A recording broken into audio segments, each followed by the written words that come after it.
qui és Vladimir Putin? D'on surt aquest personatge?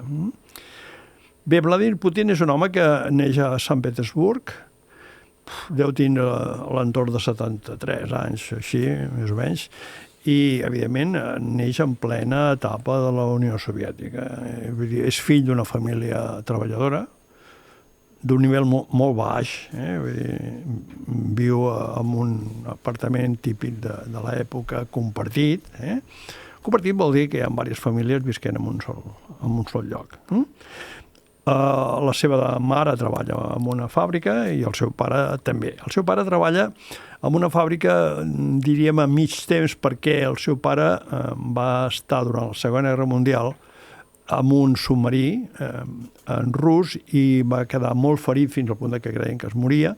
El van salvar, però és un ferit de guerra, és un home que està tocat.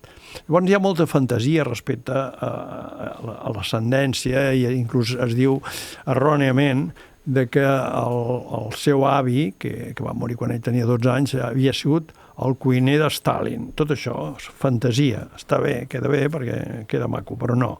El seu avi era un cuiner que va estar a alguns restaurants, probablement a millor va estar en algun equip que treballava pel Kremlin, però era un ciutadà més normalet.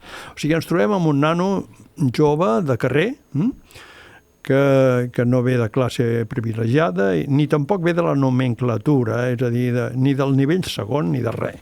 I aquest nano, com a nano del carrer, s'ha de guanyar la vida, que dic jo.